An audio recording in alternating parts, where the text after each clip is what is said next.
C'est la voix d'Alexeï Navalny que vous entendez, dans une vidéo publiée sur YouTube le 19 janvier 2021, juste après son arrestation.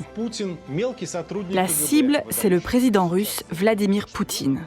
Presque 2 heures de vidéo qui se regardent comme une bonne émission, avec une mise en scène spectaculaire, une musique entraînante et du suspense.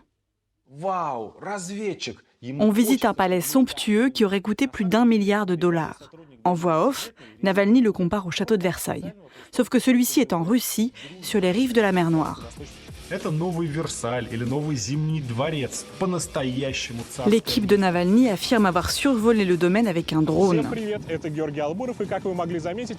Ils disent avoir obtenu un plan et un inventaire du palais, à partir desquels ils ont modélisé le lieu en 3D.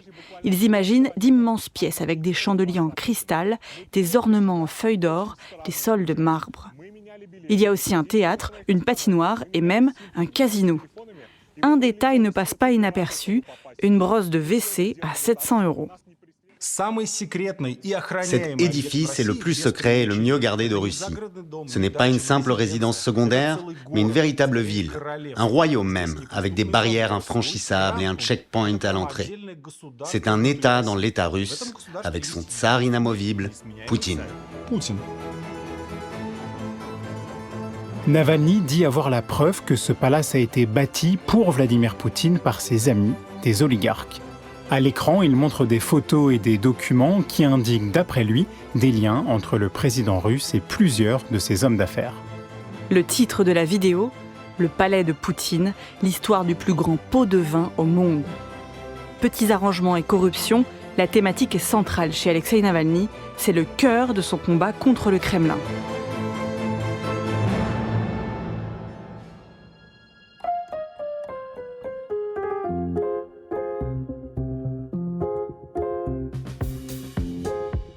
Le poison de Poutine, un podcast de l'AFP. Épisode 4. Le palais.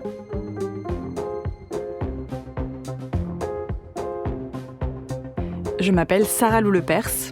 Et moi, Antoine Boyer, nous sommes journalistes pour l'agence France Presse.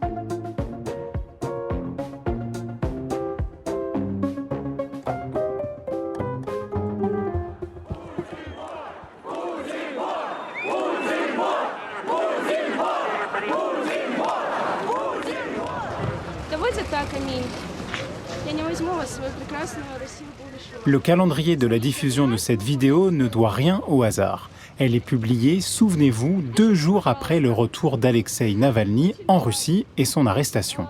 La vidéo et l'arrestation de l'opposant entraînent une vague de manifestations à travers le pays. La femme que vous entendez est une jeune manifestante. Elle vient d'être interpellée à Moscou par 2 policiers. Sur les images de l'AFP, elle sourit. Dans sa main, une brosse de WC.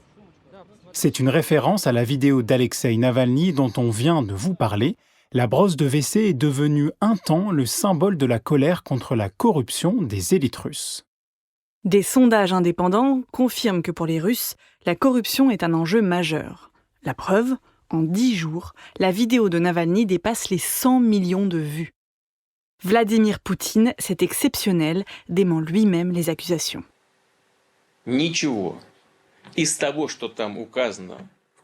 Rien de ce qui est mentionné ici ne m'appartient, ni ne m'a jamais appartenu, ni à moi, ni à mes proches. Jamais.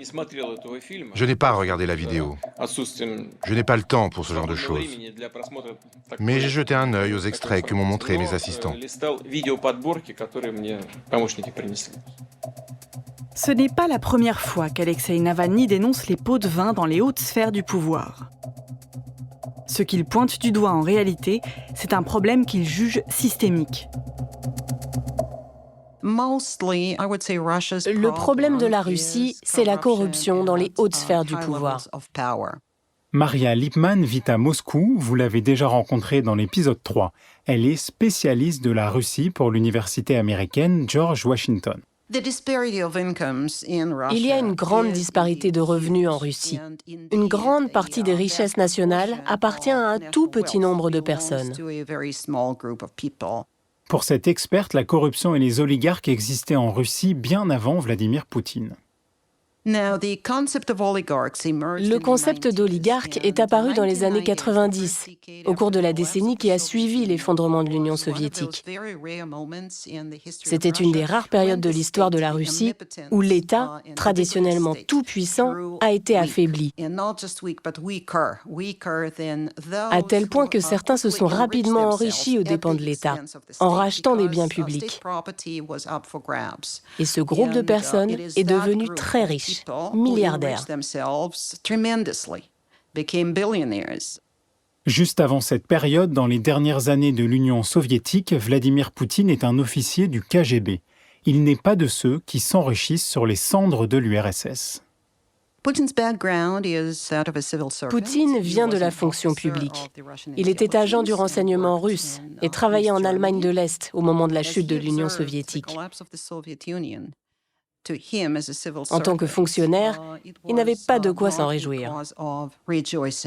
Témoin de l'affaiblissement de l'État, d'une criminalité en hausse, d'une pauvreté omniprésente, Vladimir Poutine entend rétablir l'ordre et restaurer la fierté d'être russe.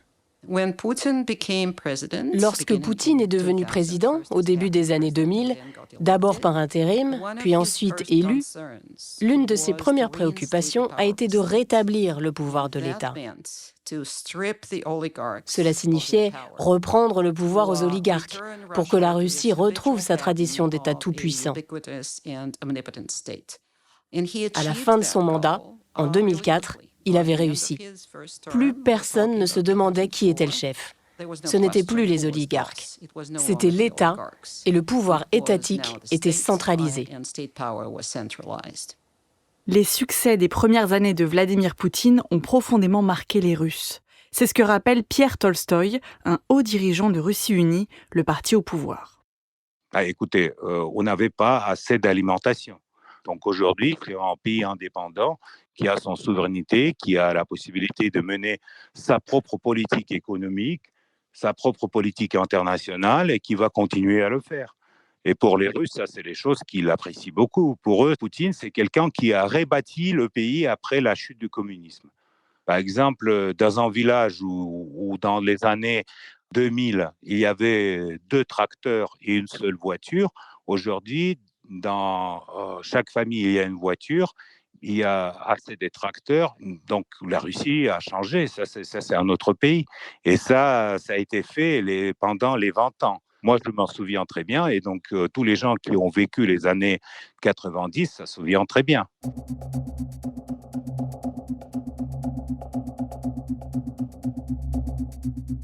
Poutine a peut-être fait entrer les oligarques dans le rang et permis à la Russie de revenir au premier plan de la scène internationale, mais pour Navalny et ses proches, le président russe est surtout à la tête d'un système profondément corrompu. L'ONG Transparency International place la Russie parmi les pays les plus corrompus au monde. Dans son classement de 2020, elle est 129e sur 180.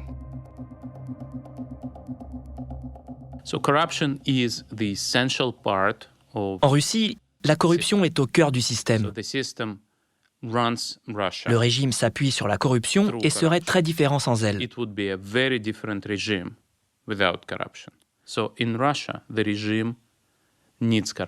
Le régime a besoin de la corruption pour prendre des décisions, pour contrôler les élites et gouverner le reste du pays.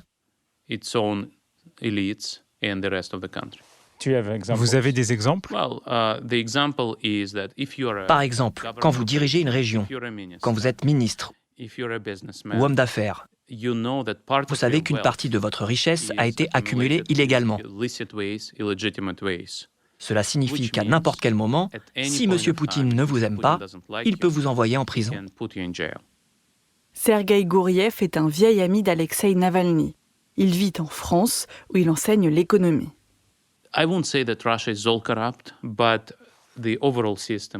Toute la Russie n'est pas corrompue, mais le système général fonctionne comme ça. La dernière vidéo produite par M. Navalny sur le palais de M. Poutine illustre parfaitement cela. Ceux qui entourent Poutine et qui savent qu'ils lui doivent leur richesse construisent un palais qui vaut plus d'1 milliard d'euros pour lui. C'est un pot de vin pour M. Poutine, car ils savent que son soutien est essentiel pour rester milliardaire.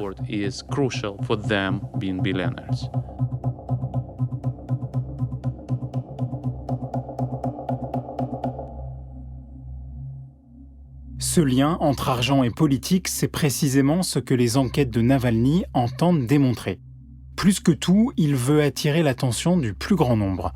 Les villas, les yachts, Navalny leur dit « Ces produits de luxe sont achetés avec votre argent, de l'argent qui vous a été volé ». Écoutez par exemple un extrait de la vidéo du palais. Il attend aux toilettes une brosse et un support pour papier hygiénique d'une valeur de 150 000 roubles. La pension annuelle d'un retraité moyen pour une toilette dont Poutine ne se servira peut-être jamais.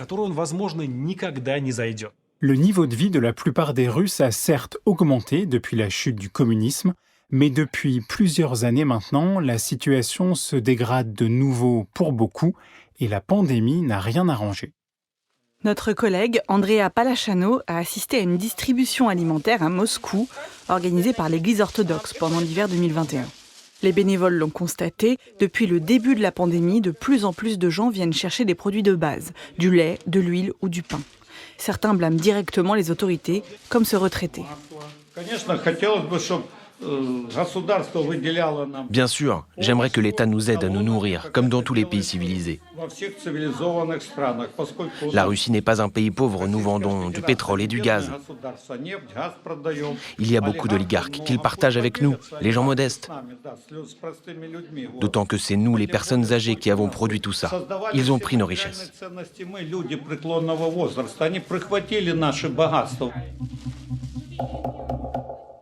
Pour Sergueï Gouriev, la santé de l'économie russe a un impact direct sur la popularité de Vladimir Poutine. Les 10 premières années de Poutine étaient très florissantes. La croissance économique russe était de 7% par mois, donc le PIB a doublé. Ce qui n'était jamais arrivé dans l'histoire économique de la Russie. Ça a été la meilleure décennie de l'histoire économique russe. Puisque l'économie prospérait, Poutine restait très populaire malgré ses erreurs, car les revenus augmentaient très vite. Et maintenant que l'économie russe se porte moins bien, la popularité de Vladimir Poutine est affectée. C'est ce que m'a dit Clémentine Fauconnier, chercheuse à l'université de Haute-Alsace, spécialiste de la Russie. En gros, la popularité de Vladimir Poutine, elle commence à fatiguer, je dirais, à partir des années 2009-2010. Pourquoi ? Parce que, alors il y a la fatigue du pouvoir, il y a l'usure du pouvoir, évidemment, mais surtout, c'est le moment où il y a la crise financière mondiale et qui commence à avoir des effets, évidemment, sur l'économie russe. Et donc, à partir de 2009-2010, on voit quand même progressivement qu'on va de 80 à 60%, progressivement. Sauf qu'il y a eu un événement qui est venu interrompre cette lente descente, c'est l'annexion de la Crimée. Et là, l'annexion de la Crimée, vous voyez très très clairement tous les indicateurs qui remontent très clairement de façon spectaculaire, c'est-à-dire que ça pouvait peut-être sembler inattendu, mais l'annexion de la Crimée a été accueillie avec un immense enthousiasme par une partie très importante de la population russe. Et là, à ce moment-là, Vladimir Poutine, je dirais, a gagné quelques années où sa cote de popularité a à nouveau explosé. La décision de Vladimir Poutine d'annexer la péninsule ukrainienne de Crimée en 2014 a remporté un franc succès en Russie. Résultat, la popularité du maître du Kremlin s'est envolée autour de 85%. Mais 4 ans plus tard, une réforme qui retarde l'âge de départ à la retraite a l'effet inverse. Et puis là maintenant, à nouveau, depuis, je dirais, maintenant 2018, c'est-à-dire depuis la tentative plus ou moins ratée de réforme des retraites, donc sur un sujet social, on voit à nouveau que la cote de popularité de Vladimir Poutine est en train de baisser progressivement. Selon Gouriev, ce lent déclin de popularité menace Vladimir Poutine. Aujourd'hui, il traverse une nouvelle crise de légitimité. Poutine a donc besoin de nouvelles idées pour diriger le pays. L'une d'elles, c'est de s'assurer qu'il n'y ait aucune opposition politique. Le système évolue dans la mauvaise direction. Et comme l'économie ne se porte pas bien, que les citoyens sont de moins en moins séduits par Poutine, Poutine réprime de plus en plus. Et ici, Sergueï Gouriev fait référence à la vague de répression qui sévit en Russie depuis de nombreux mois. Nous vous en parlions dans l'épisode 1.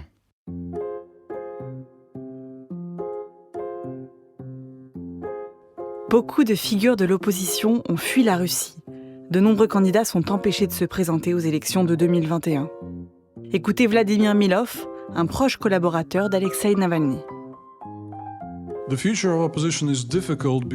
L'avenir de l'opposition est assombri. Ne vous méprenez pas. Les autorités veulent totalement mettre au ban les activités civiques et politiques indépendantes qu'il reste encore sur le terrain.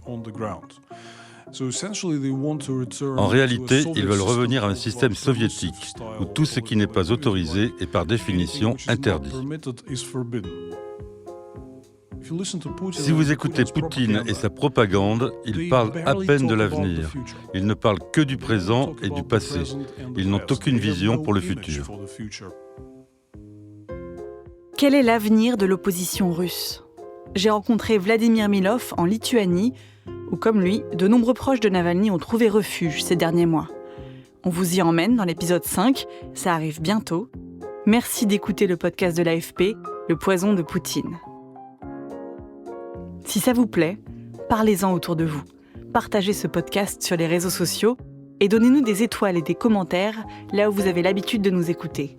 Vous pouvez aussi vous abonner au compte de l'AFP sur Twitter et Instagram. Je m'appelle Sarah Lou Lepers. Et moi, Antoine Boyer, à très bientôt pour un 5e épisode.